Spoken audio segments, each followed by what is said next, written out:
He's a golden, beautiful, obviously handsome man, because you can't have a romantasy without them being drop dead gorgeous. He looks at her and he's just like, that's not Narbin, which is another mystical sword. And she's like, no, this is my one. It's called Anorexia. You're just like, what the? I don't know. I can't say. It looks anorexia. I just read anorexia. Isn't that But what he it's thinks she's a called? death god. He's like, which death god are you? Ataraxia is what it is. So he says he thinks he's a death god. Well, he can sense it. He can feel it. And also he is not happy about the sword. He's being Yeah, you can kill him. He's scared. He's scared of the sword. So this could be the sword that basically kills gods or anything. Literary Labyrinth, Labyrinth, Literary Labyrinth, Labyrinth, Literary Labyrinth, Labyrinth, Literary Labyrinth, Labyrinth. Hello and welcome to the Literary Labyrinth Podcast. Hey!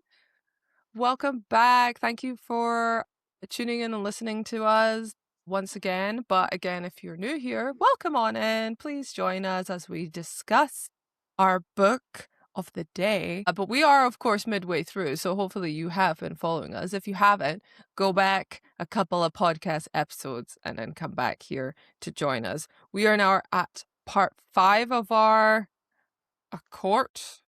Silver Flames. Indeed. And this is by far my favorite book out of the series. 100%. It's really good. It's so good. I'm so glad after the Court of Starlight and Frost and Starlight that we're kind of getting to this. So yeah, I am happy with this. Yeah, that book was not really necessary. It wasn't necessary. But here we are. So yes, we are going to discuss this, and just a couple of tidbits. We are on social media, TikTok and Instagram at Literary Labyrinth Podcast. So please follow us and share us with everybody, book friends and stuff. We appreciate it. And we are also on YouTube and Spotify, where you can listen and watch us.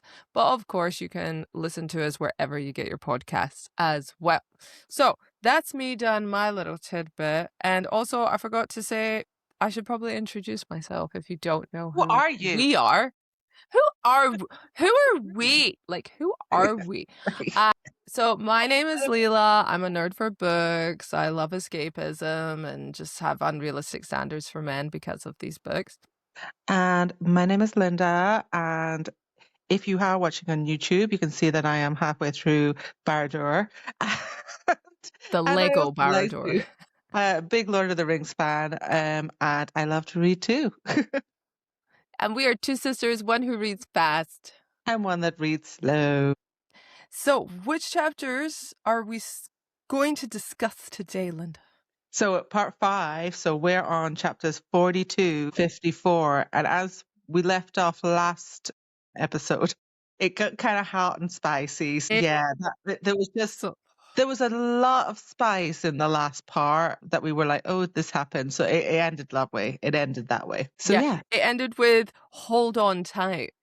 Yes, Cassian. Yes. Cassian and Nesta are having a great time. Maybe not like relationship goals, but more just having a great fun. Just having fun.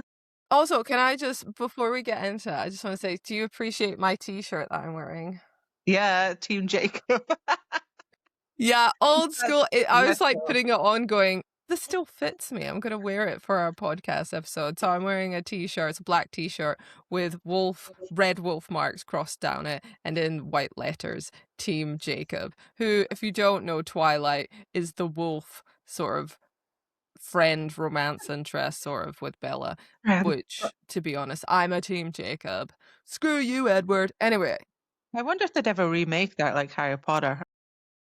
I think they do a Twilight TV series, yeah. I think they do a TV show of that. I don't know if it worked, though. I don't think it would work, but I would like to see it. Anyway, we're sidetracking. Let's get into it. Chapter 42, A Court of Silver Flames. So we leave the spice, and Cassian is summoned to the river house to speak to the rest of the inner circle, who found out that Nesta's swords have been left on the doorstep by the blacksmith that she made with. He says something like, these are cursed blades. Take them, I don't want them. And you're just like, once again, Nesta being called a witch. And so Rhys is at his desk, so to speak, and he's got them wrapped up or something. And they're on there. Like, what is it? Was sword? A dagger? Two daggers. There's a dagger and... Two daggers. Yeah, first there's a sword, a dagger, and then a great sword. That's it. Big, giant master. Like, very Lord of the Rings, it has been remade kind of type sword. Yeah, that's what I'm kind of guessing. But yeah, so the blades are cursed, apparently, because she hammered them and she put her power in them. Which we reading it in the last, if you tuned into our last episode podcast, when we were reading that section, we're like, yeah, she's encouraged, she's getting into it, she's learning how swords are made, and she's wielding her, hammering into it. Yeah. But clearly, she imbued them with some kind of magic. She's not going to be invited back to the blacksmith shop, no. She's not going back there. He's like, no, you can take these. So, but it turns out they're magical now, and the last things that were made were the trove. So, the last great blade was called Gwydion, and it vanished around at the time of the trove. So that's right. There's not many blades. Yeah, what was it? Gwydion was like, it was like more than 10,000 years ago, and it was like the last one created. Got its powers from the high priestess called Oleana. It was dipped into the cauldron during the crafting of this big sword. And then I think it's Gwydion, had belonged to a true Fae High King who united the lands before being betrayed by his queen. He was betrayed by his queen and his fiercest general. And that's why there is no High King. It's just all High Lords now in Prathian.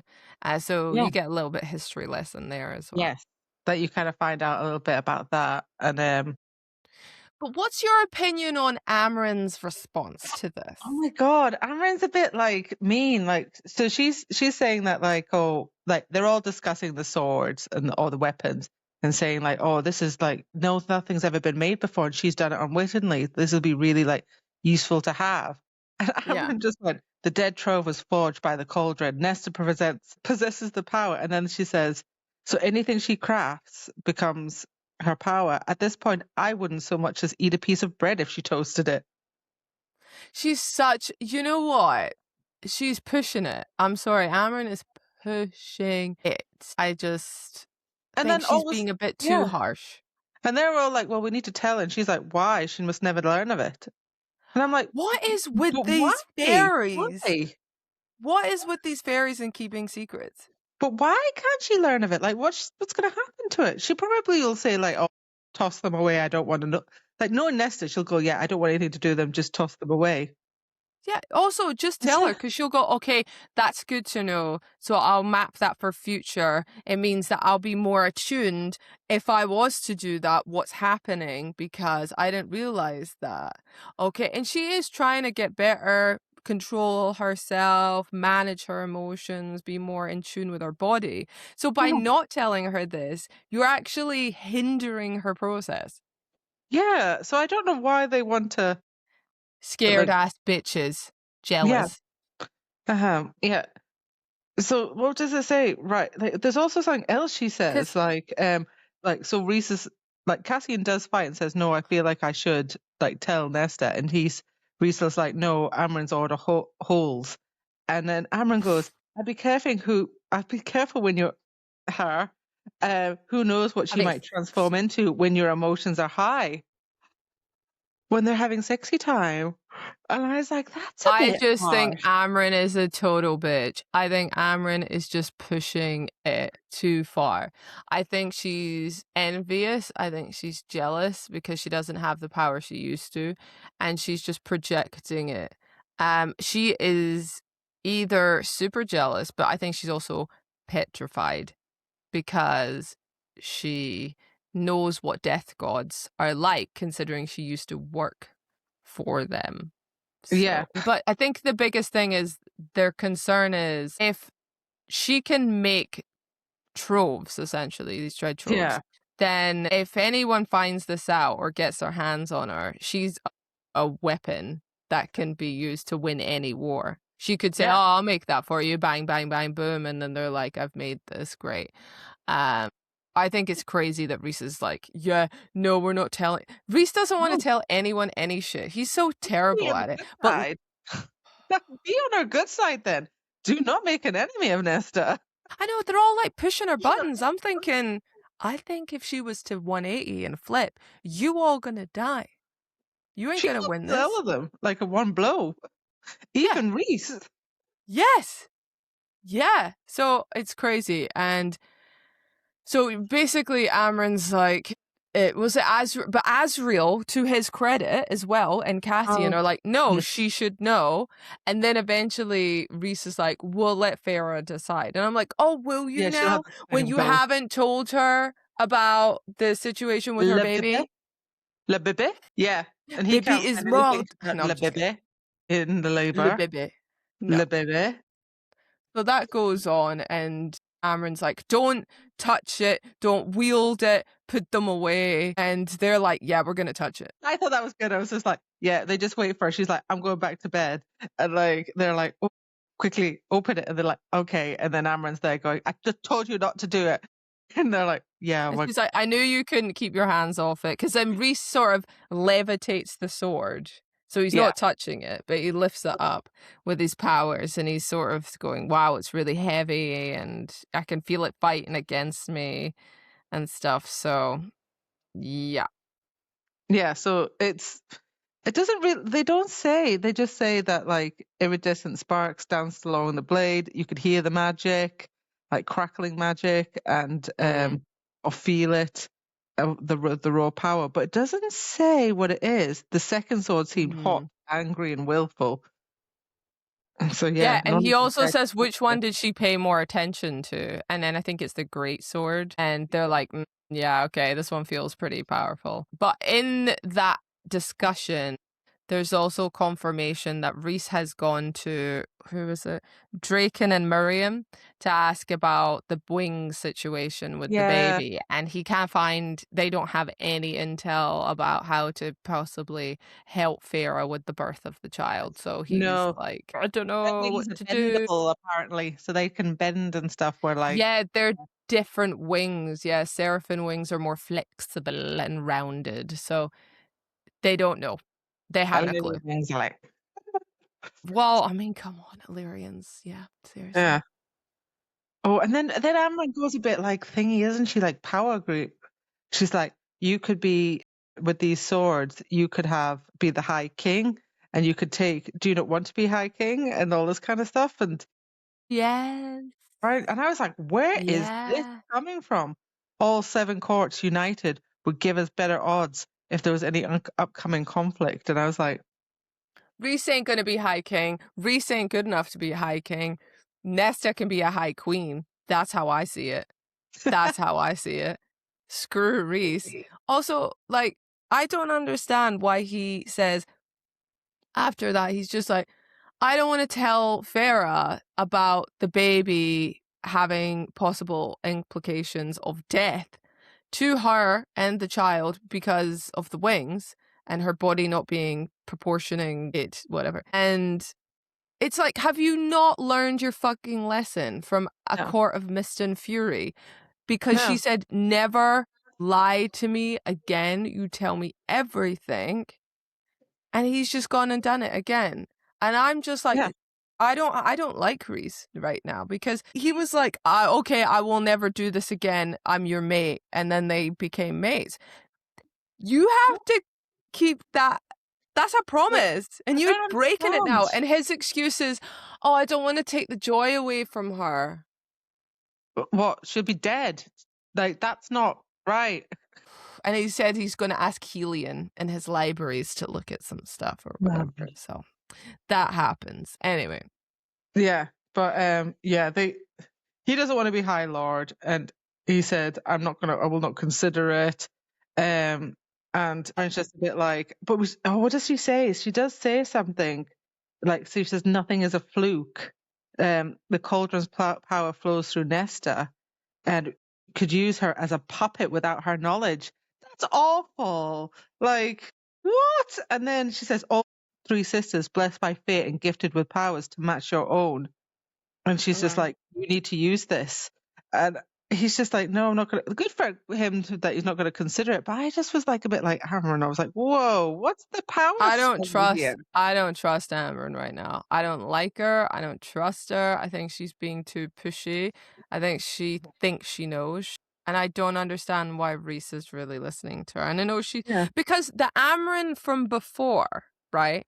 Before she died, became human, whatever. The Amron, this is the thing. Okay, the Amron before she then annihilated a giant army from the King of Highburn. That Amron, totally down with her. Absolutely get it. She's just very severe, but she makes points clear. This Amron, completely nah. Yeah, she's a bit like, she's very different. I don't know if it is her power or something else, but yeah, she just leaves it as in, right, you need to like consider this, or or it will be taken away from you and given offered to another. I like that's how she's just left it with him. He's just like, yeah, well, you need to consider it, or it'll give to somebody else then. He's just like, what? So yeah, they go off to I can't remember, but they go off to Nesta and Cassian go off to the Spring Court to meet Eris to give him an update about his zombie soldiers. Oh yes, because of the bog of eternal stench. Yeah, so they do that. But yes, ultimately that chapter was about Reese trying to be pushed into being High King. Reese not understanding that you shouldn't lie to your mate and tell her that she may die, and also Nesta made some magic weapons that could possibly be indestructible. So we move into chapter 43, like you say, and they're off to see Eris. Yes, Cassian hates it because he's scratching again with his allergies. Yeah, he has allergies, but they're meeting there because nobody's really about in the Spring Court. Well, because Tamlin's just messing around. Yeah, and he's off, so they meet there as a hidden place. But he's got allergies. But I did love it because while they're talking, in the secret meeting, he obviously they have that discussion, right? Eris, they say, your soldiers were bewitched. We managed to save 2 of them for interrogation. Saul's about that. And he's like, oh, you only saved 2? You're a bunch of dicks. You're like, yeah, it was a bit like, oh yeah, you really did. You just demolished my arm. He tries to go back at them, doesn't he? And he's just like, yeah, so that's what you did. You came back. I mean, I would have like a bone to pick that you did all that. And he makes Cassian feel really terrible because he didn't mean it. Oh, he's horrible. Yeah, like, and Nesta hates it. I'll help the families. I feel really bad. It's just that I didn't know they were just really like under some spell and just like killing us. And Nesta picks up, doesn't she, though? She's like, Nesta's like, no, I'm not standing for this. And she says, yeah, did Briallen's arm the soldiers with those ash arrows, or did they come from your private armory? Like, an ash arrow through the heart kill a high lord? Yeah, I did like that. And I love that he sort of is like, I don't know what you're talking about. It's just, you're wasting my time, and sort of tries to pawn it off. But there is a thing where she's like, if you want to play a warmonger, go right ahead, Eris. I like an interesting opponent. And you're like, slay. Yeah, Nesta's like, he's like, I'm not your enemy, you little bitch. I know, but it's just there, because Nesta knew she had won. Because she's just very good at that. She's good at because Cassian's not very good at the lingo. He's very good at fighting, but he's not the best at lingo. Whereas Nesta's like, nope, I can tongue tangle this situation, no problem. I can win a fight here. Like, don't start blaming other people. Like, no, you were to blame. And he's like, puts him in his place, and then it gets through, and he's like, right, okay, I'll look into Briallen and Koshi and blah blah blah. But he does say, when you get tired of this animal, come find me. I'll show you how a future High Lord plays. Like, he tries to like have it on with her. A little flirting in front of Cassian. Terrible. She's not gonna. Well, those autumn court boys, full of stamina. Flirtation. But what happens? Tamlin's like, here. what's going on? Come. What are you doing in my house?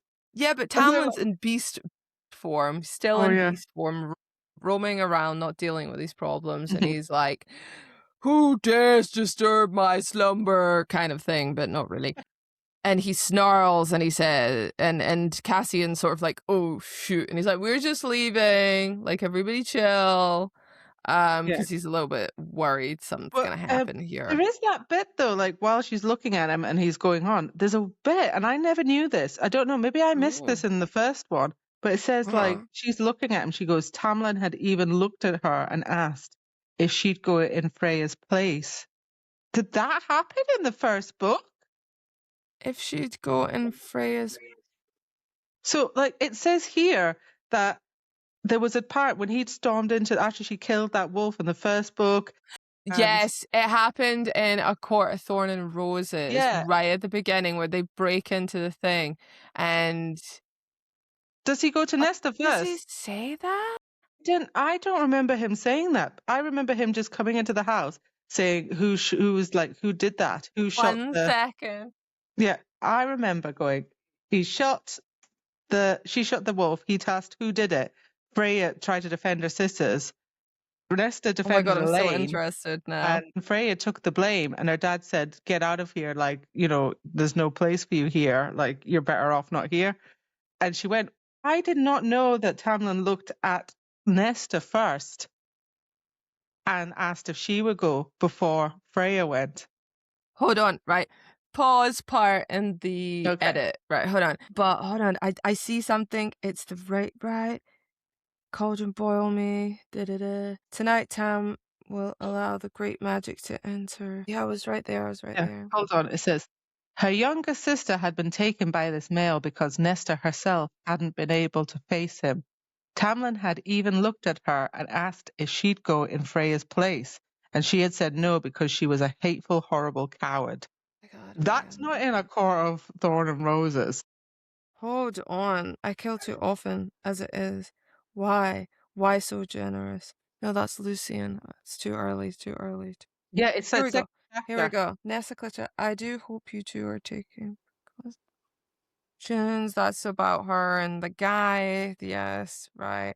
And then she kills that guy now. And then the beast. And then I left sounds crunching. Followed the beast into the night. Murdered by fairies. Bastard, gate opened. Yeah, that's fine. It's not safe for human.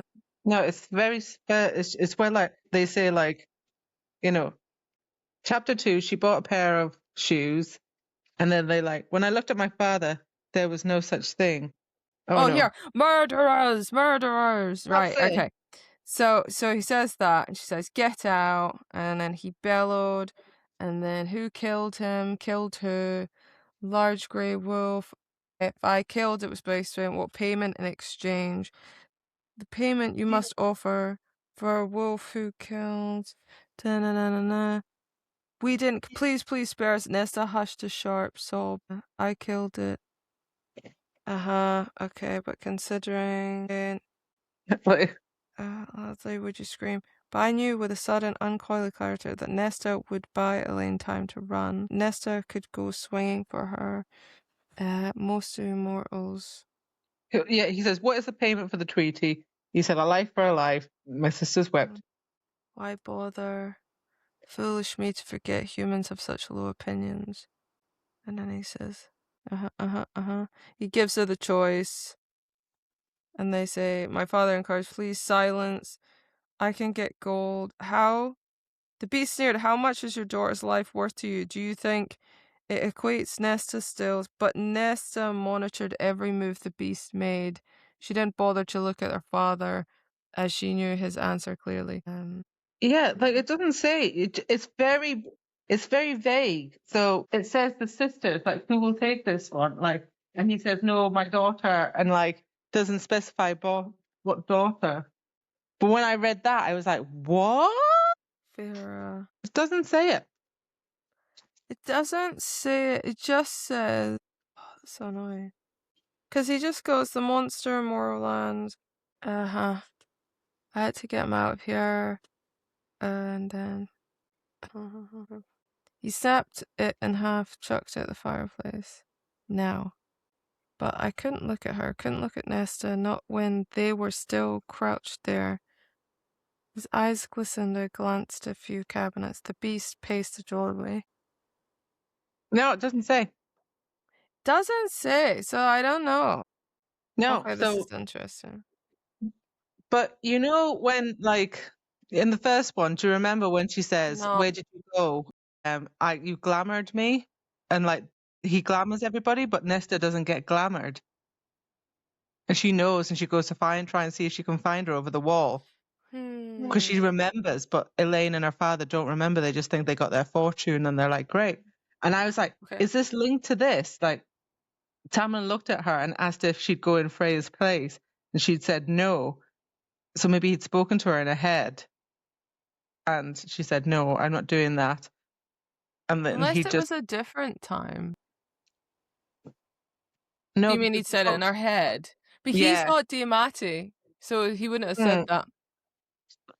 Yeah, but it doesn't say that, so it's really weird because she speaks about the time when because when she sees him at the garden with Eris and Cassian, she remembers him when he came through her front door and like, you know, and all this fairy drama started. So Interesting. So that's what I was kind of a bit like, what? I'm gonna be like, okay, cut in from this point. Now we start. Yeah, it doesn't say anything in here now that we've had a proper look through the beginning bit where he barges in saying who killed him and all that stuff. And of course, Thorn and Roses. So I'm not sure where Nesta was told that.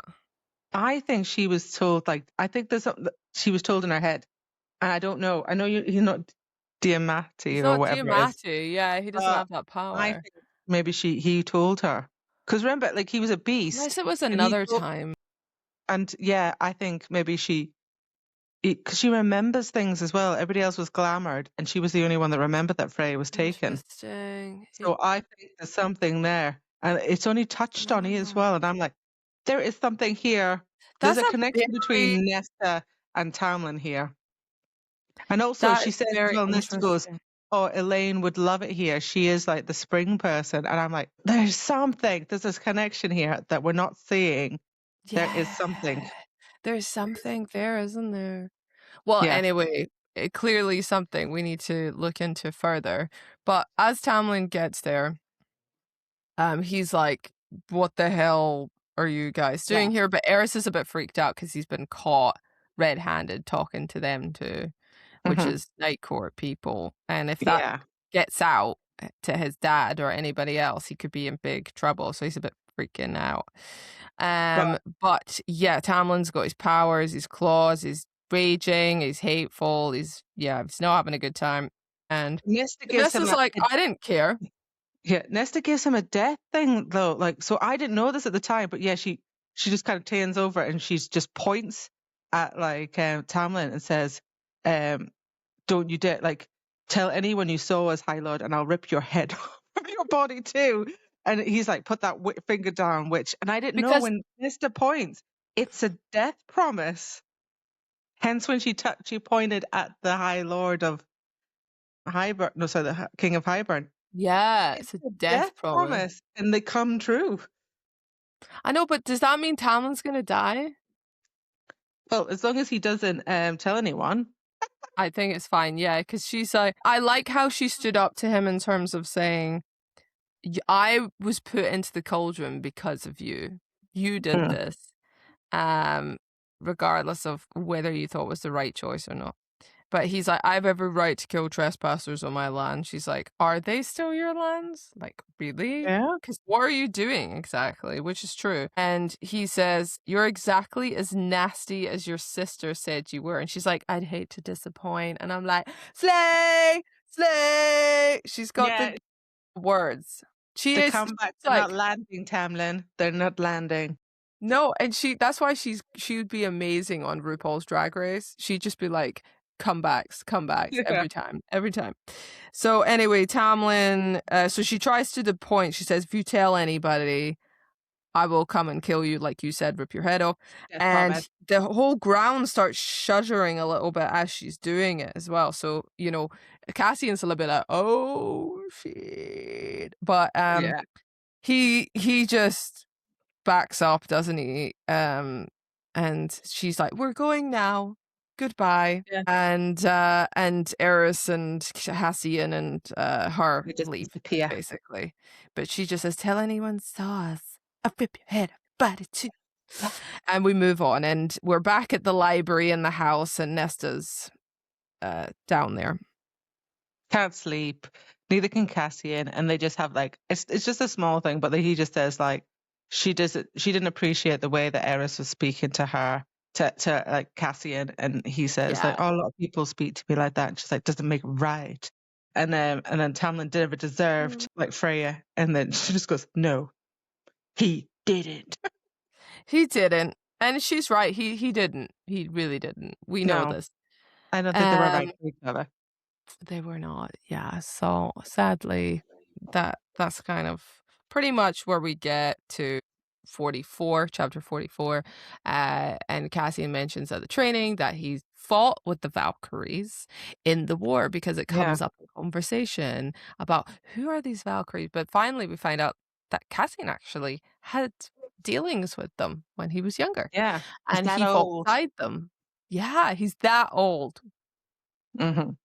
He fought yeah. beside them. And he's just like, they're all like, I would like to use a sword. And he's like, okay, then go on, then we'll do an 8-point star if you're not complaining. So, but he's just like, Nesta's like, maybe we could combine Illyrian and Valkyrie techniques. That's and he's right. like, yeah, open to it. Yeah. The other thing that's kind of interesting that I think will come back to us is that the Valkyries, because I don't think they're all dead. I'm sorry, I don't. No. Because they said they went into battle. What was it, the Battle of Menhir Pass? Something like that. Yeah. And they knew it was a suicide mission, but they were like, we go and fight to the death.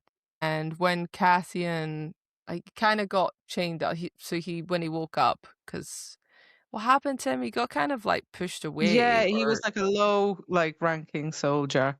And he stood up against them and said, no, we're going to fight. And they said, no, we're not fighting. And they tied him up and stuck him somewhere. So nobody came to help the Valkyries. Even the Illyrians didn't come to help. Also find out that Cassian had a lady back in the day who was a Valkyrie.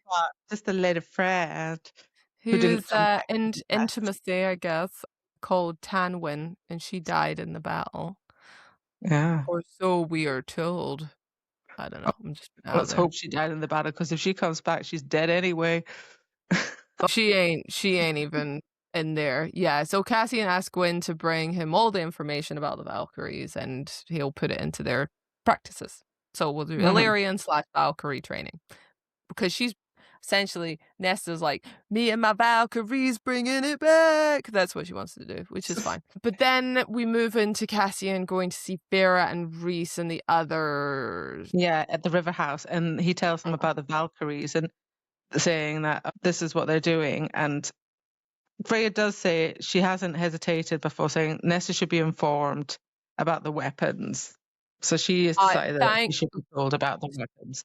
And Cassian says, like, can I be the one to tell her? Because she will take it terribly. So we have to just gauge the right time. Yes. Also, can I just say, right, I'm sorry, Elaine's not really in this book that much, even now. But the comments that get made about Elaine is like, you're so lovely, Elaine. You're so gentle, Elaine. Elaine. It's like this, somewhere as lovely as you, Lorraine, Rhys said. I really like it if Elaine, like in the next book that she's writing, if Elaine turns out to be the enemy and she just turns into be a vicious savage. Like, I kind of would love it if Elaine just turns into an absolute savage, horrible person, you know. Anyway. Yeah. But yes, they talk about how, like, you know, Nesta would have loved to have like gone to the ballrooms, because it was talking about the I always thought she was born on the wrong side of the wall, Elaine said. She made ballrooms into battlefields and plotted like any general. And then Freya and Elaine talk about the time when she was she was a dancer, and she had, who was it? Somebody tried to slight poor Elaine at the dance. And Nesta was like, oh, right. Yes. It was to do with a fiance. So there was somebody that was slighting her, and this person, I think it was female, wanted this Duke, specific male Duke, yeah, as her betrothed. Fiance. So she was like, I'm going to make him fall for me. She's 14. Yeah. 14. And she danced out of spite of this person that slighted poor Elaine. And but it worked because he was like, I want to marry her. Quite rightly so. Her father was like, she's 14 years old. No, she's too young. And he's like, I'll wait for her. And she was like, winning. I don't even care about this bitch. I just wanted to rub it in that girl's face. Suck it. And had no interest in him. So Nesta has powerful moves on the dance floor, I'm just saying. But yeah, Elaine had a good story there, so that was quite good. I know. But then Freya cuts in and says, our mother was not what you would call a pleasant person. It's the only thing that she said about her mother, Freya. Mm-hmm. Yeah, and also she wouldn't like her, but Nesta, she sort of made Nesta into like just a powerful, not to be messed with woman, and I think that's where it comes from. Because Nesta's oldest.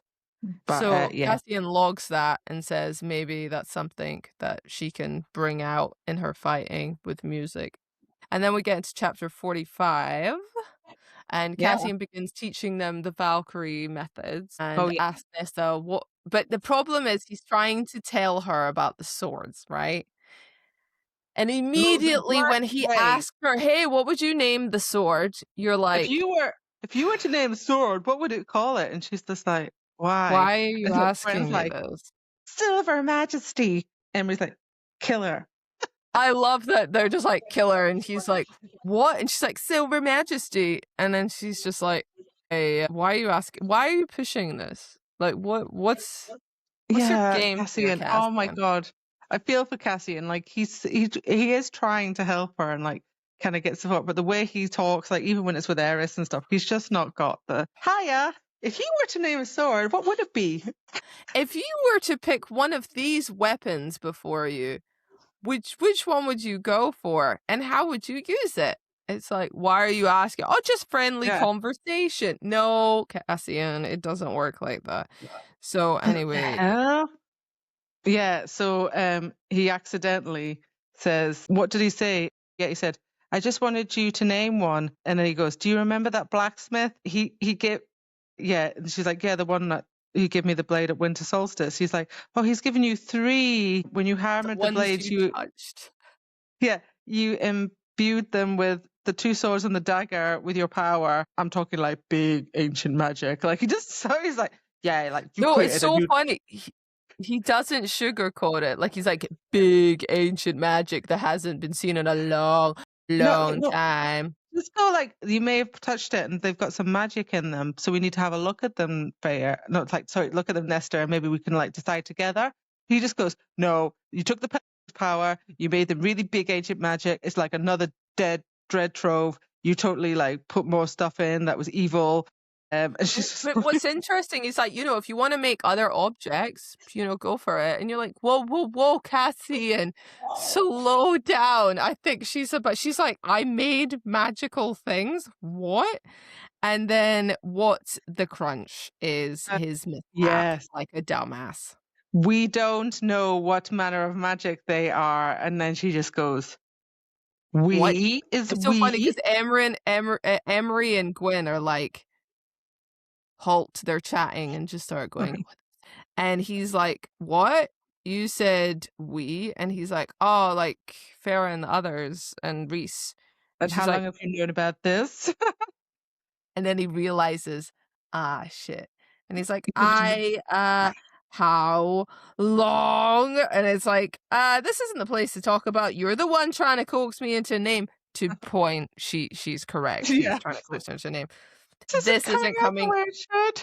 I know, Cassian, you idiot. Anyway, I just hadn't got a chance to bring it up yet. Bless him, he's trying to take the heat for them. It's not true. No, it's not. And she knows it. She knows, like, it's not. Cassian's probably the one that defends it, and they're all like, don't tell her, Cassian. And like, she's like, you all sat around and judged me, and then you voted. Yeah, but it's and fine. he's He like, said we took a vote and it went in your favor. And you're like, I would have been like in the sideline going, you're about to get your ass handed to you. I know. And he's like, who voted against me? Recent Amran. And yeah, she just was like, she's just like angry, isn't she? Oh, she's just like, I don't care, but you know she cares. She's like, no, but she does this thing where she's like boiling and then she just like composes herself and just goes, I'm fine. Yep, I'm fine. I don't care.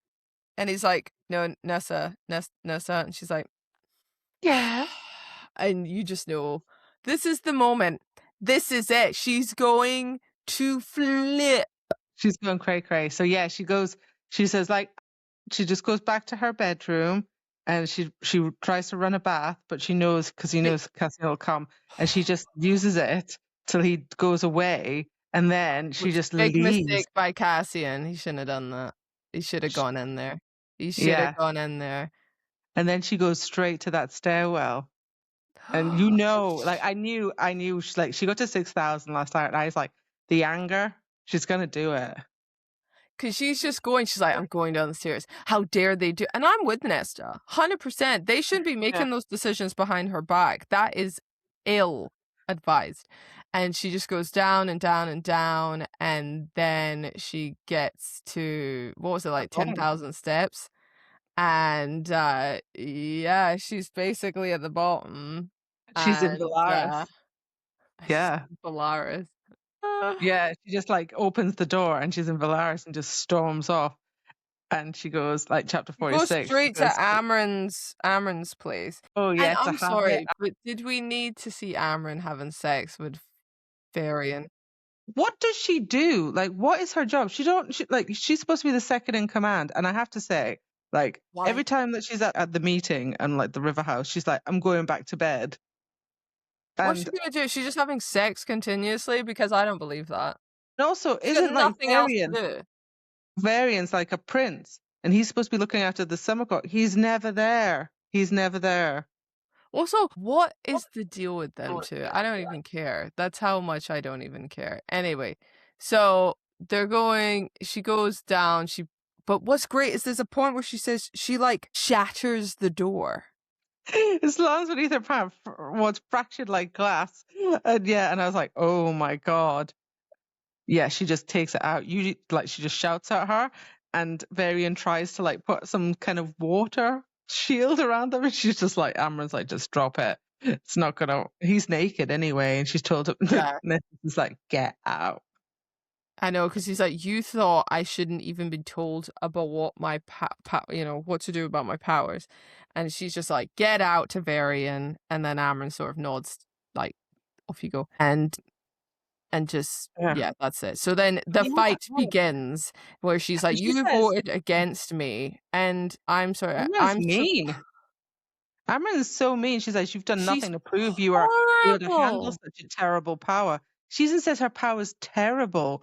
Like, she's like, you know, you've got nothing. She says your power's terrible, and then she says even thing.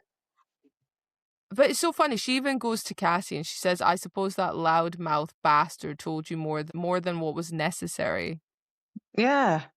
So Cassian actually told her everything.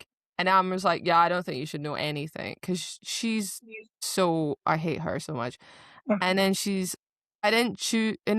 okay, so we now understand why they don't talk anymore. Because they refer back to the summer barge where they bail out. And essentially, which is fine, right? So at this point, I understand Nesta, when she was in very much self-destruction mode, she was using Amran as the shield, and Amran felt that she was protecting her. But then eventually, when she decided, no, I'm going to back up a bit, she was like, I can't believe you chose Farah and, over me. Yeah. You weren't supposed to do that. And she's like, I didn't choose Farah, like, you idiot. Like, I told you that she'd asked for us to work together again, and you then twisted it into me siding with her. And I told them that I'd leave you alone for months. And then when I realized it wasn't even helping you, you weren't getting better, I somehow betrayed you because I decided to do it. And I'm like, this is fair. She has a good point, Amren. This is all, I can understand that. And I get that. But the way she goes about it. No, she's no better, because now she's vindictive after it. And she's not even, that's constructive feedback to go, I'm going to be blunt with you. You used me as a shield. You twisted it because you weren't getting well. I'm still a bit pissed at you. No problem. But she goes, your power's terrible. You don't need to know anything. But she's acting like a child, Amren, and I don't like it. Yeah, she's like, you're a spoiled girl. Poor Nesta with a younger sister who loves her so deeply she's willing to do anything to get her hell. And she's like, you're unworthy of your powers. Look how she says, you'd be a walking nightmare with those weapons. Yeah. And you know what they're going to say? They're going to say this. Amren said those things as a way to, reverse psychology. I don't know. Me and you are testimony of reverse psychology don't work, guys. It don't work. This is too harsh. She is saying, nah, I get what she's trying to say, just look in the mirror, but she's doing it you can train as hard as you want, Cassian as often as you want, but it isn't going to fix what's broken if you don't start reflecting. But that's hard. Yeah, it's a bit too far. And then Farah, obviously Varian or whatever is gone. Farah, you're because she was at the art studio, so she's covered in paint, right? Because she was nearby. There's a couple of things though before she comes in. She says Nesta comes round and she starts pointing at Amren, and Amren jumps out the way, and she's like, "You think I'd mark?" She's like, "Don't you dare death promise me." So Amren knows, and she's like, because Nesta's really coming at her this, going, and she's like, "You were my friend," and then Amren goes, "Was I? I don't think you know what that word means. I stopped having your back the moment you decided to use that loyalty as a shield against everyone else." So that's That's okay. That part of it I get, where she says, but the fact she says friend, it says, well, you were my friend, and it says a friend wouldn't, the way she would have said it is a friend wouldn't have used her as a shield to do that. Then I'd be like, yeah, fair enough, Amren. But the way she says it, she goes, was I? was I? She's being vindictive about it. She's not being good. Yeah. So then I think Freya comes in, and isn't it Varian run down the street half naked and was like, "I'll get Freya," because she's very. Could you imagine she's in the studio just painting it's a lovely day, and then Varian's topless, Farah, your sister's broken into thing, and she stopped us halfway we were intercoursing, and she's like, the fuck? Okay, hold on, I'm coming, baby. Woo. And then she's just walking down the stairs, then she goes, then stop this now. Oh God, yeah. And she's just like, yeah, stop this now. I order you. And Freya's like, Amren is my friend. And I offer her respect. And she's like, Nesta's like, oh, is it respect that your mate offers you? And and you know what's coming. Yeah. And it's so funny. She's like, she's like, shut don't your say a fucking word. And she's like, what? And then this is when Farah's like, I don't understand. I am confused. Have any of them told their respected high lady that the babe in your womb will kill you? And she's like, shut your mouth, like this, Amren. And you just I'm sorry, but you can't have it both ways, guys. So then Nesta just goes, the wings, the boys' Illyrian's rings will get stuck in your fae body during labor, and you will both die. Basically. I know. Nesta goes, did you all vote on that too? Did you find her on the wedding? What was your vote, Amren? And I was like, oh, actually, good retort. Because it's so... it's and the thing is, Farah goes, if I die, and then she's processing it, obviously, and she's going, you all knew this, and Amren's like, we did not wish to alarm you. Fear can be as deadly as any physical threat. Now, first of all, do you not know Farah?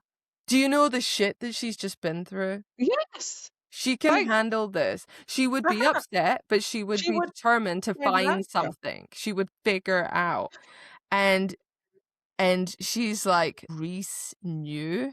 And I'm like, for me, okay, this is the crunch point. I'd be like, you can fuck off, Rhys. You're done. We're done. We're done. I told you not to lie to me and you did it again. We're done. But Nesta's right. She's like, what? Do you take a vote on that?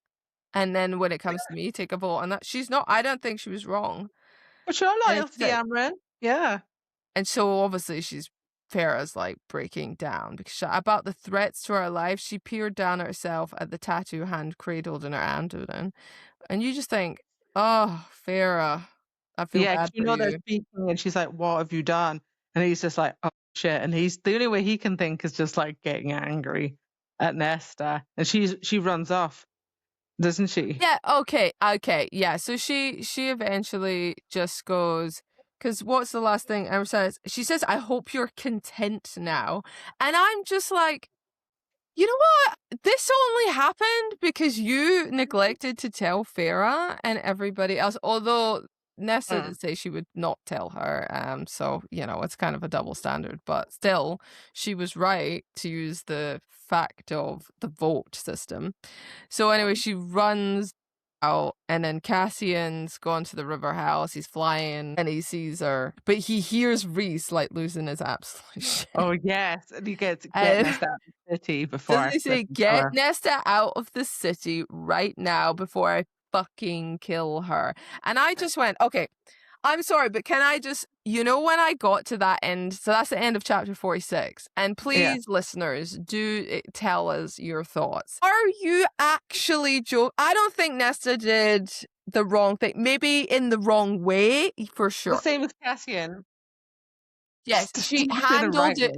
She said it at the wrong time in the wrong place, but her telling Farah and reflecting on the vote system that clearly all of them do, she was right. She was right to tell her, and she was right to tell her that they had taken a vote to not withhold that information. What I can't understand by Sarah J Maas is how can we as readers be expected to think Farah's just going to lie down and be like, yeah, it's fine, don't worry about it, I'll just accept Rhys, no issues. After we've read Mist and Fury, where she lost her shit because he didn't tell her. Yeah, he lied to her. And she said, I am not having this. And then when he promised to not withhold information, she said, okay, we can be mates. This is a massive betrayal, in my opinion. So Rhys is an absolute dick. And the fact that he's like, get Nesta out of here before I kill her. Bring it on, Nate. Bring it the F on. He's just deflecting and going, oh crap, I need some, like, he knows he's to blame, so he's trying to blame someone else. So that's where that's coming from. He knows he is to blame, so he's just blaming someone else. But yeah, maybe she's just on pregnancy hormones, so she's like, la la la. Yeah, so afterwards she'll be like, I will end you. So anyway, we get to chapter 47. Yeah, he finds her, picks her up and takes her, and she doesn't say a thing to him, and he just is flying her for hours into the mountains. Yeah, but he doesn't say anything. And he drops her. Yeah, she just stays still somewhere.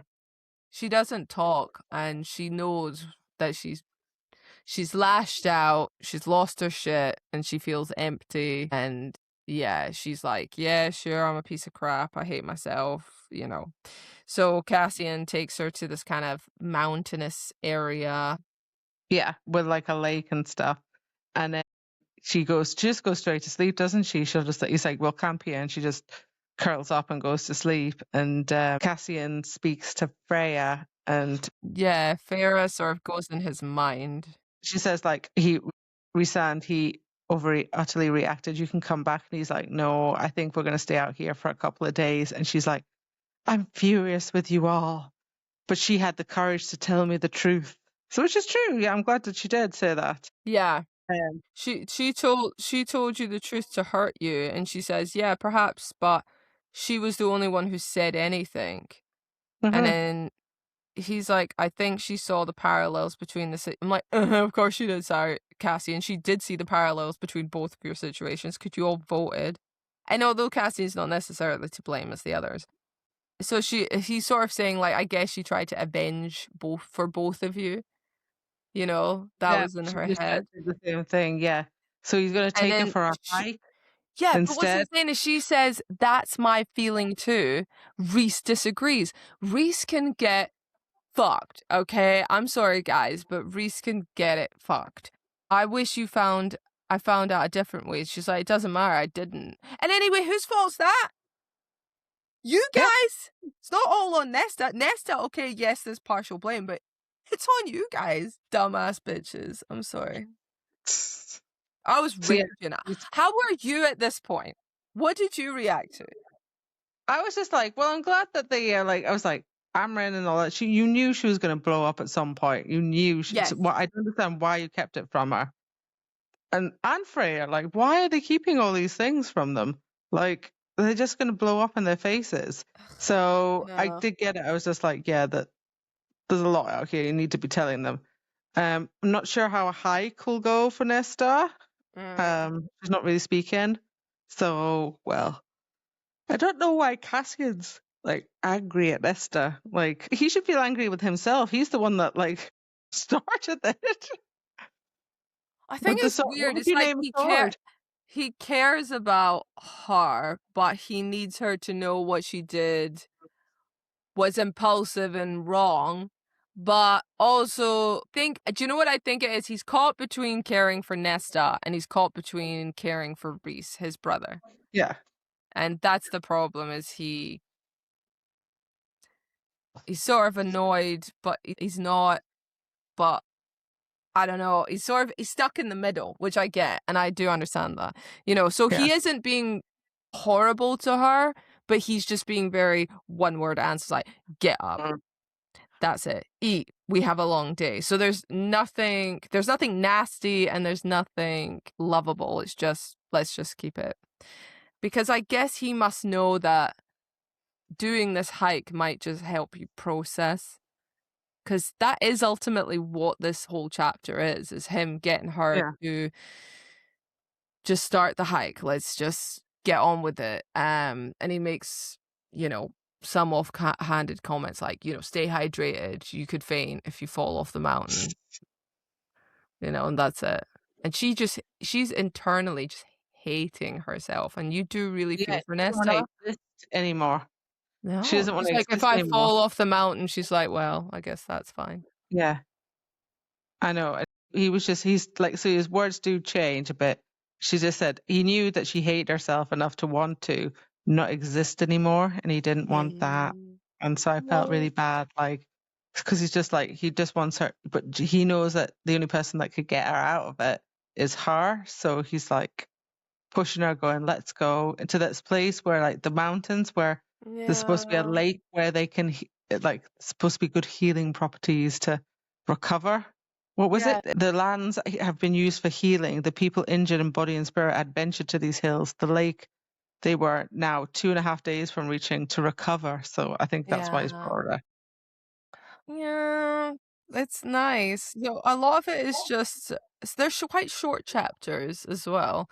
And it does move the story along, which is quite nice.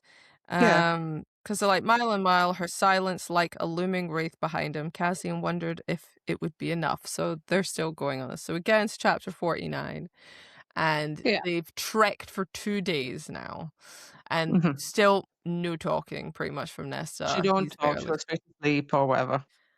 But Nesta faints, doesn't she?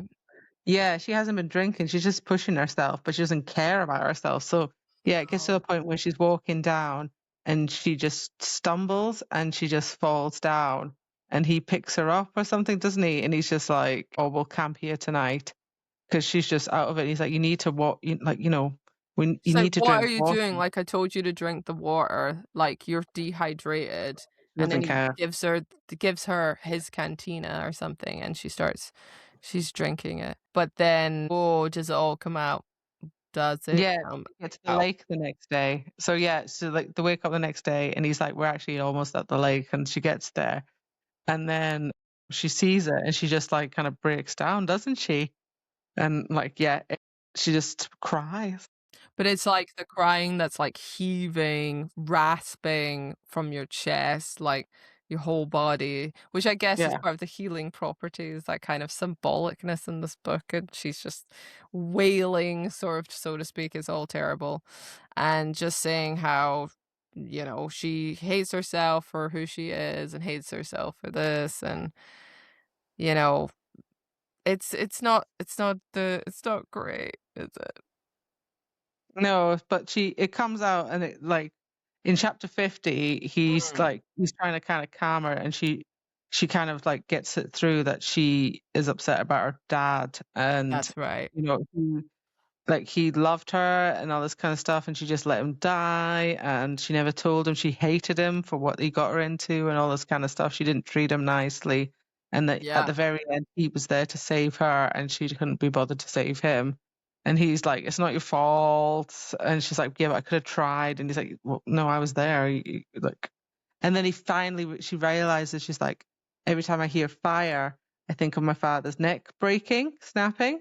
And he's just like, oh God, so that's why you always flinch around fire and, you know, next to it, and you're always far away from it. And he says to himself, I can't believe he's so stupid that he didn't say that. And she's had to go through so much. Like at Winter Solstice,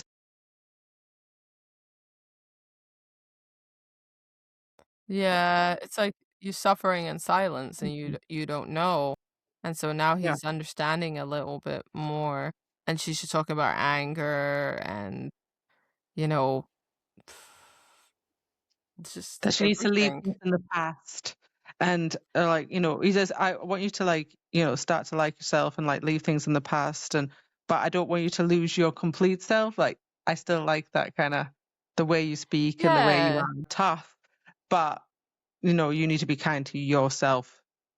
And so, yeah. I think that's the thing. She thinks she completely has to change and she doesn't know how to, because that is who she is. Yeah. She is this person. So it's about finding that balance. And she's like, I don't think I'm capable. And like you say, he's like, don't say you don't deserve it. Everybody deserves happiness. The road isn't easy. It's long and hard and often traveled utterly blind.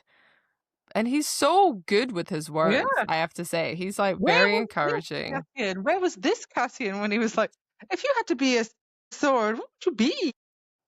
I know there's like moments where Cassian you've put your foot in it. What are you doing? And then there's moments like this where they're together alone and it's a different story. And he's just like, try, keep going. I'll be with you every step of the way. Just don't lock me out. And then, you know, if you want to walk in silence, that's fine. It's just as long as you talk to me at the end of it all, which I thought was really sweet. So, you know, and she says thank you at the end. So she doesn't, you know, she's got him to kind of help her keep her on her feet. And it's a really nice moment that she's kind of breakthrough. Yeah, like, so she's like, you know, coming through that she doesn't have to change who she is, not to keep herself caged. So, and they practice she practices some sword fighting to kind of get in her head and stuff like that. And he helps her with that. And that's kind of how it happens. And then that's when we finish into part 3. That's right. We now part 3 called Valkyry, which then leads into chapter 51. And obviously the hike is over. They've now come back to the house and she's back into her training sessions with her priestesses and Emery and Gwynn's there. Where the hell have you been for the last And they're like, week? where the hell you been, girl? What happened? Obviously she can't say anything, so she sort of tells them, sorry, I can't say. Well, but they're all like family and went for a hike. And then she's like, you'll at least tell me you had a week's worth of sex. And she's like, there may have been some. I love this because then you find out that basically after the hike and after the sword thing, they ended up having so much sex. Yeah, they had. And you're like, guys, Guys. Yeah. God's sake, guys.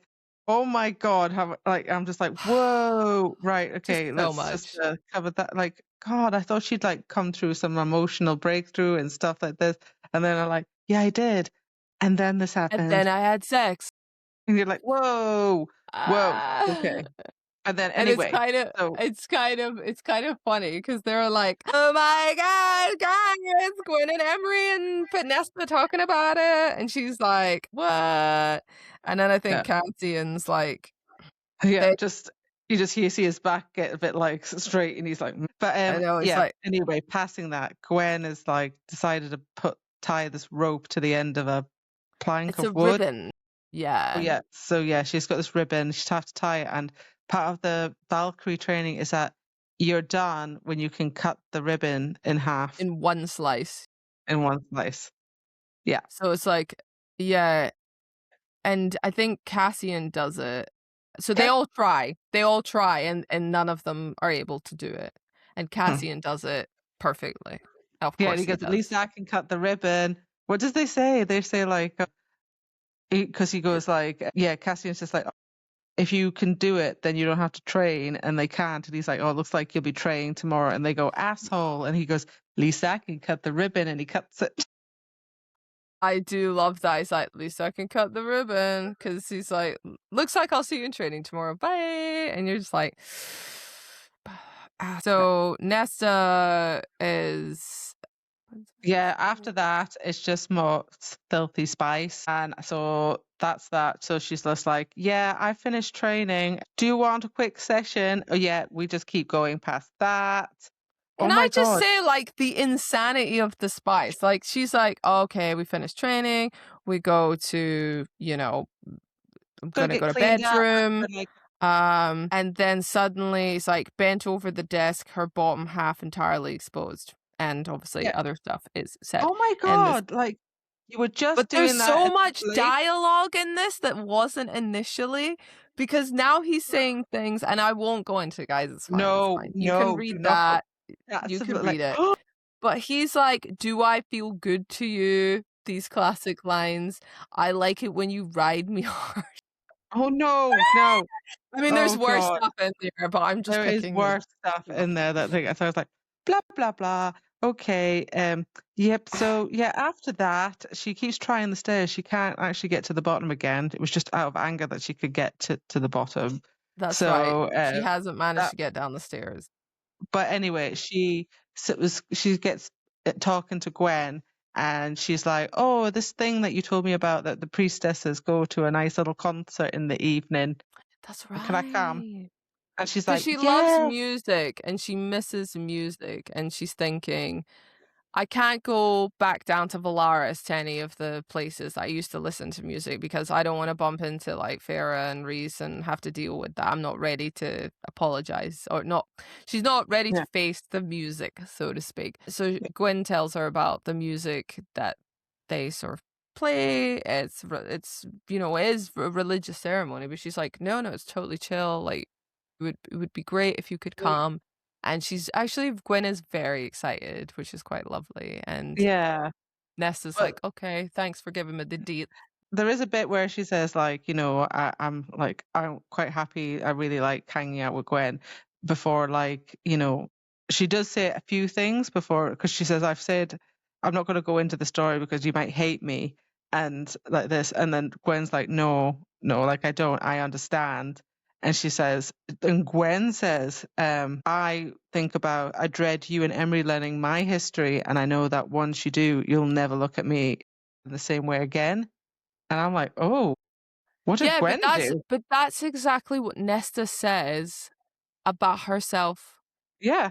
With Gwen and Emery, because she says, once they learn who I am, they won't want to be with me. But I think the fact that she said, I used to take men to bed and stuff like that, and she's like, I understand, makes me think, I don't know, there's something to do with maybe sleeping around or stealing some, I don't know. I mean, obviously, I can only imagine there's other darker stuff, but there's clearly something that Gwen has gone through or did. Yeah, and I don't know. But Yeah, we'll have to wait and see anyway. So Nesta, so she has to go to the evening service, and she says, "Yeah, I hope to see you there." And Yeah, listen to some then we music. move into chapter 52, where basically she goes to the service and she listens to them sing, and Gwen smiles when she sees her, and she's very happy. And also Meryl sees her, and she's like, "What the fuck are you doing here?" But she doesn't say anything.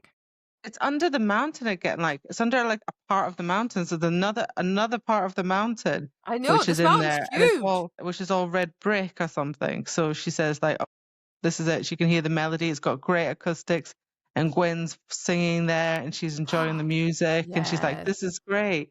And while she's singing listening to the music, she starts having visions, doesn't she? Yeah. And I'm thinking, whoa, like what's going on here? And she's like, yeah, I see this picture of this like jagged like mountain range, and there's water around it and stuff like that, and then it goes deeper into darkness, and then like, you know, there's ruins on the floor of some of the things, and yeah, she's like, he's going into this room, and there's like this more chamber. It's and then she sees the harp on the bottom, like, yeah, and she's like, crap, I've scried through this music. Like, I don't know how she did it. Because when she kind of wakes herself up from it, she sort of falls forward and makes a bit of like a bang noise, and she like tries to sort herself. And people are like, "What's going on?" She pulls herself out of it. But it's interesting because the harp's like, "Play me, let me sing again, join your voice with mine," and she's like, "Yeah, okay, yeah, what?" Play, and then the song halted, and then that's when her vision shatters, and then that's when she collapses, and Gwen's like, "Oh my god, are you okay? What happened?" But she's like, picks herself up. fine. But she tells like, Cassian. Yeah, she tells Cassian, because she barges into Cassian, and then they head to Reese's office, and But she doesn't want to go, so it's just Cassian that tells Reese that she's still in a bit of a thing with Reese and Freya. Yes, that's right. So Cassian's conveying the message from her that she saw this harp is below the prison, the scary prison. Yeah. Apparently that's where it's located.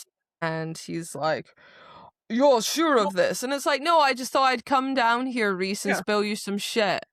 What the hell? Like, come on. Anyway. So but he's put a shield around the prison because he didn't want people, like all the monsters, to get free, and so he has to take it off for them to go in. And this is where I didn't get this bit. So like, she told them where the harp is. Yes. And he's just like, "All right, Cassian and Nesta, go get it." What? Like, I'm serious. I'm serious. He does not, like, he's not thinking clearly at all. Reese and baby daddy head, he's not with it. He's completely not with it. Like, okay, when they went to the bog, Asriel went with them, and I was like, right, okay, it's like, keep it brief, keep it like silent, stuff like that. You don't want too many people to know, but like 2 people there, like they couldn't handle themselves. And now it's just like Cassian and like Nesta. Like, Cassian's more the brute force. He's not the, like, if anybody comes in there like strategy. Why don't you take Asriel as well, just as backup? Yeah. Or like, I know she doesn't get on. Oh no, wait, he can't come though. Is he not somewhere else? That's the problem. No, he's been taken off the whole like mission with Brielle. But like, that's right. Reese could bite his tongue. He could go. Amron could go. More could be sent for. Why is it just them two in the most dangerous place? Another thing Reese does as well, because he says, "Okay, like, off you go," but he says, "Take this," as in the sword that she made, and he says, "Take it with you. I want to see what happens if Nesta uses it." So he's treating her like a little dummy puppet. Like, let's see what happens. Will she die? Will people be killed? Like, has he conveyed this to Farah? I guarantee you he has not. No, like, I don't think he's told Freya. He's basically like, Reese is just like, right, the harp's in the prison.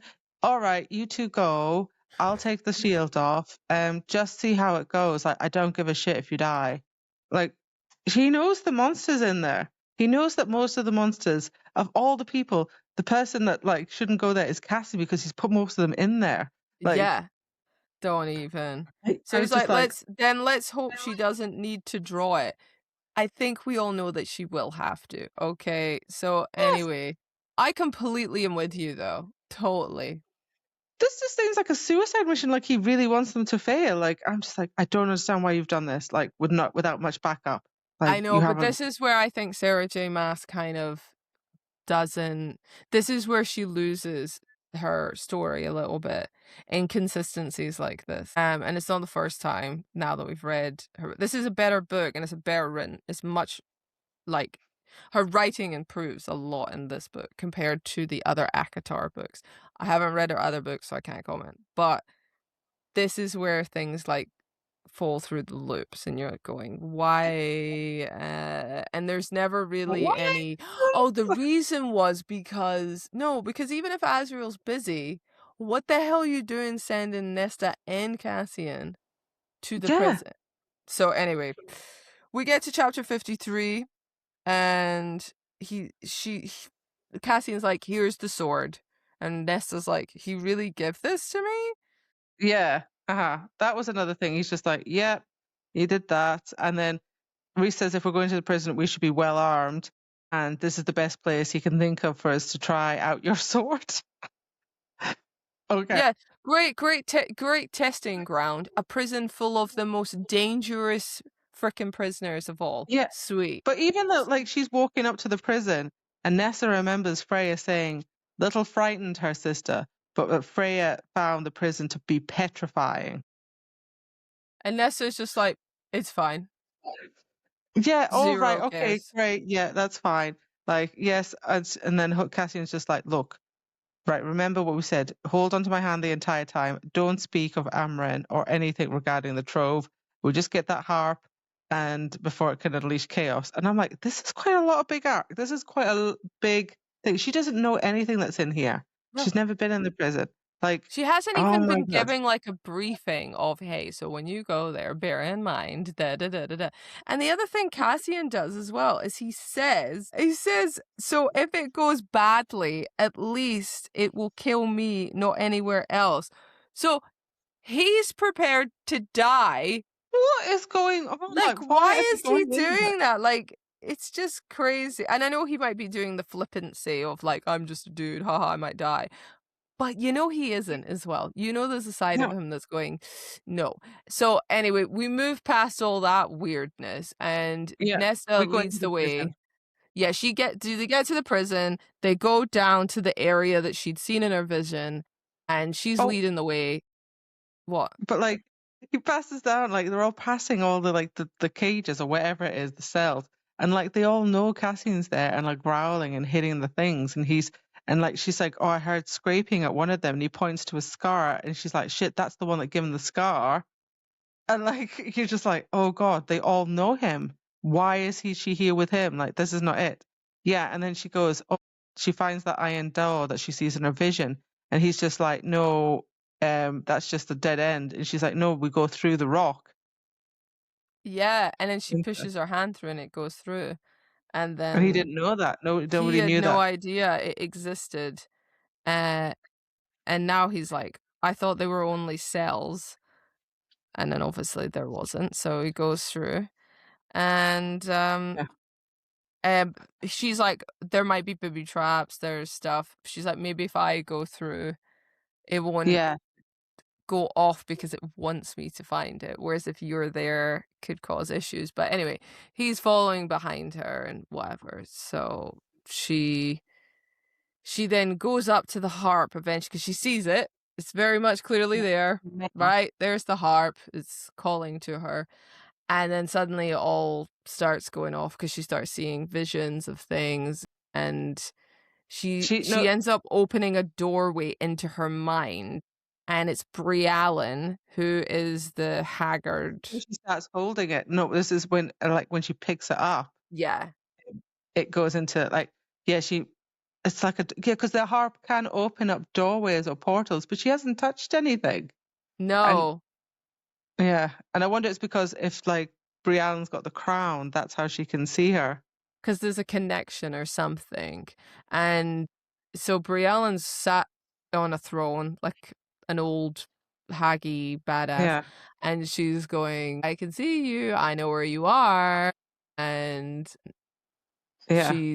she knows she has the harp now, and she knows that she has friends like Gwen and Emery, and she's like, you freaking try anything, I will. Classic Nesta line, I decapitate you, point the fingy. Death promise. And so she's like, you're a fool, Nesta, for keeping hold of the harp as it's answering all her questions. And she knows exactly where Nesta is. So she's like, shit. She's opened a doorway and she needs to get out of this and let go, but she can't let go of the harp, right? Yeah. And she's like, yeah, so she has to pluck, so she's speaking to it. And it says, come on, play me. And she's like, I don't like, the harp's even like, I don't care for your tone. I don't like this tone. Like she's like a friggin' steak. Like that. So she has to play, she says like, oh, just like loosen the ward and then I can get through. So she just plucks the first one and it just lifts the ward and she can get out. Big mistake. But before this happened and everything, there is like talk that like, where was it? Here. Because she asks Cassian, she says, oh, what was this place before it used to be a prison? And he's like, I don't know. Like, I didn't know this place like this existed. But now he wonders if maybe the first thing in this prison was the harp and that everybody wanted to hide it. So they started putting it around the harp to hide the prisoners and nobody would come in here for it because of all the prisoners in here. So that's a bit weird. Like, what was this place before? Yeah, and the other thing that that gets mentioned is she has a vision, Nesta, of who possibly owned the harp before or used the harp before her, because there's a bunch of fairies that are trying to get through a wall, like a rock wall, and it's closed on them, and so they're bashing it, clawing it. So there's clearly something that's out to get them or destroy them or whatever, and whoever had the harp just went, close the door, I'm not letting anybody in. And obviously it was a mass massacre or trapped them somehow. But we don't know who these fairies are. This was a long time ago. We don't know where they're trapped or, why were they trying to get out? What's the situation? We have no idea. But they do say that they said like, Reese had once told me that this island might have been an 8th court. So we don't know. Ah, okay. You see, there you go. So what happened? There's a lot of questions there. And I was like, what the friggin' hell? But anyway, yes, she plucked the first string and she got out of the ward and she's back with Cassian now. And she's still holding on to the harp, but she's out of the being sucked into the mind of the harp. And then they sort of go, shit, Briellen knows we need to get out, we need to leave. And Cassian's like, absolutely, let's get the hell out of here. And there is a nice tender moment before shit literally hits the fan. Yeah, where she's just like, she's sort of like a little bit, oh, this is nice, let's just walk together. But I was like, no, guys, get out of the prison. Get out. Stop talking. They don't talk for too much, but she gives him a little kiss on the lips and he goes, what was that for? And she's sort of going, well, and then she says, and then he goes, I need my sword. Like, I keep seeing anorexia, but it's not. It's her sword is called anorexia. No. Atraxia, which is the old language. Ataraxia. Something. Ataraxia. And he's like, well, it's better than killer, but that, And then they come out, and then, as you say, shit hits the fan because he's just like, run, Nesta, run. Because the daughter... She's like, she basically conveys that, I believe you're my friend. And we all know that they're more than friends, but it's fine. You're my friend. And he's like, oh, I've always been your friend. And then as they're leaving, he screams at her, run. And the door to our favorite scarred monster is the door of the cell to Lanthys. He's like, shit. And we knew this was coming because he even said, he's the one that I would fear the most. And we're like, he's going to come out. He's going to come out. He's just like, of all the people I'm scared of and all the people I'm fearful of him, and that he'll come and get me because I put him in the prison. And the door's open and he's Cassian's like, shit, I'm going to die. Great. But do we assume that her plucking the harp opened the door?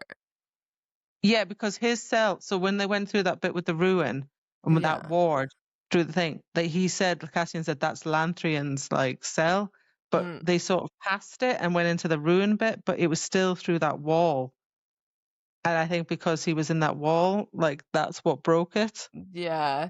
So Lanthys is out. He's like, hey, bitch, I've been trapped in here. And he's in his misty self. Misty self. He's not an actual person. No, he's just just misting up. So yeah, chapter 54. He's being a misty guy. And he's talking to Cassian, calling him the Lord of Bastards. And I love all the Cassian retorts because he's like, "You spent how long in that cell, and that's all you got? Like seriously, you couldn't come up with anything else." And yeah, so she realizes, oh, Nesta is like, oh, I think I plucked the harp and it opened this door. Shit. So Lanthys is talking for a while, comments on their scents because he can smell that they've clearly had coitus together. Oh yeah. And well, I think they were gonna say something like, "Oh, are you guys like mates or something like that?" Yeah, he is gonna say that they're mates. And I thought, now. oh, but it never confirms that they're mates. Yeah, but you know it is. What else is he gonna say? He says, based upon scent alone, I would say that you two are. It's going to be mates. And the only reason he's then attacked him before he can finish that sentence is because he doesn't want to freak Nesta out, put the pressure on her. I think he knows that Nesta is his mate, but he doesn't want her to know that because he wants her to find that out on her own, basically. Mm-hmm. Everyone pays fealty to that harp. Seasons, kings, the time of order. So he comes around because he wants to know how he got out, and it's the harp. And he's just like, even he's a bit like wary of it. Even death bows to that string. So you're like, oh, okay then, right. But he knows that there's something with Nesta, yeah. He says, yeah, on your scent alone, I would say that you two were. And then, Cassian releases her hand. He lunges forward. She runs off. And he's starting to, like, have a fight with, like, Cassian. And Nesta just hopes she gets to the gates. But before she gets to the gates, she sits down. She's just like, oh, no, what am I doing? I'm running again. And also, like, she sees the autumn soldiers. They're coming through the prison. Autumn court. So the ones that are a little bit cray-cray. So you know that Briallen has obviously How has she, like, winnowed them? Yeah, so she's probably winnowed them somehow, or maybe the death god Kosch's helped her or something. Winnowed the Autumn soldiers there and sent them over to basically just attack Nesta and Cassian. But then Nesta is like, what am I doing? I'm running away. He's probably dead. I need to go and save him. But she uses the harp, doesn't she? She plucks the string to take me to Cassian so she can try to help. And she said, maybe I can grab him and then we can winnow away through this harp because I can't winnow and he can. But maybe with the harp, I can just touch him and then we can both get out of there. Yeah. So there is she does. Like when she's talking to Gwen and she says, like, Gwen talks to her about the different dimensions that Myrrel's working on. And she's like, it's interesting. This harp has 26 strings. And Meryl says there's the possibility of 26 dimensions. Exactly. Boom. Telling you. So anyway, don't touch all of those strings. No, so she does manage to pluck out the courage and say, take me to Cassian. And then whoosh, she gets there and he's not looking too good. No, he's like, she's drawing the sword and then she's like, she gets there and she wasn't going to fall this time. So she takes he's still in mist form, isn't she? And she takes the sword that she has and she shoots to her feet and does a slash combination and he screams and then he turns into his like human, not human, but like his he's kind of forced into his human fey like what was it? So he's forced into his solid form. Let's say that he's forced into his solid form. He can't be misty, so it makes it much easier to hold him. Yeah, and he's gold. He's a golden man. He's a golden, beautiful, obviously handsome man, because you can't have a romantasy without them being drop dead gorgeous all the bloody time. Yeah, But and he's I like, oh, enjoyed this scene. It's quite hot. yeah.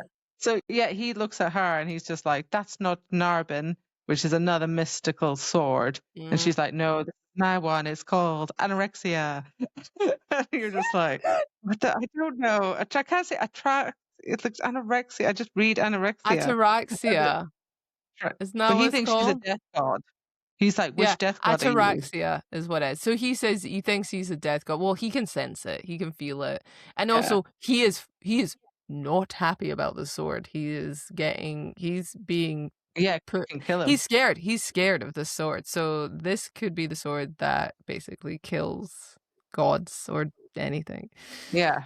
So he then keeps talking to obviously postpone being knifed by Nesta, and then he shares a vision in her mind of them both ruling together with these sort of dog-like creatures at their feet, the kind of like that are Nesta like, says, I remember them from the night court. They're in like they're not alive, but they're they're sort of statue type things. Of them. But he says as well, like, we heard about you down here.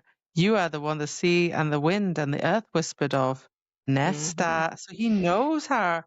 Because even the bone carver said that, didn't he, in the previous book, in Wings of Ruin? He said to Cassian, he's like, we hear it in the wind, Nesta. And you're like, oh, shit. So they all know. Yeah. They all know she's a death god. Yeah.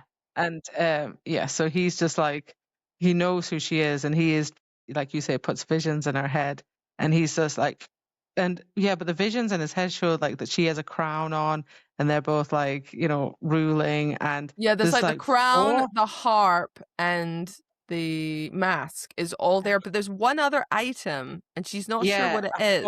Object, which is like a gleam of age-worn bone. But we don't know what it is.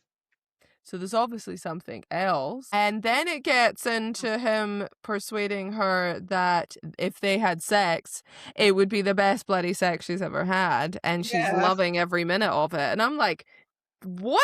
Is Nesta got like the hottest pussy in town or something? Like, what's happening here? Yeah, I mean, like, go girl, but like, Eris like trying to seduce her. Cassian is like, what the hell? Like, and now this one's like, hey, you want to be by my side? We'll get like together. We shall escape again. Yeah, and then when impregnate her. Yeah, you will be my queen. Yeah, he's going to have a baby with her.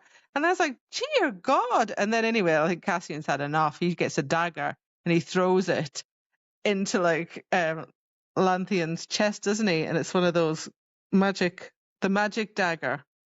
Yeah, I don't think that's the thing is I think he's been too busy giving this vision to Nesta that he's distracted, and because he's in solid form, he's susceptible to the dagger. But yeah, so he's saying we could rule this entire universes and then restart the wild hunt, which we don't really know what that is yet. Yeah. And so she snaps herself out of the vision and says, get back in your cell, because he's not.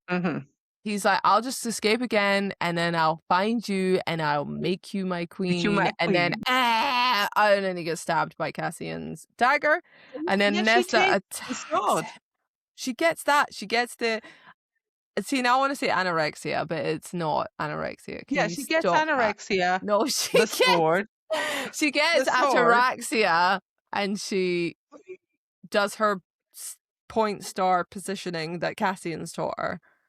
And beheads him again. She's got a thing for heads. She's got a thing for just taking people's heads. Hey, guaranteed death. Guaranteed. Yeah, she just says, let his head and corpse fell in different directions. That's it. No messing about.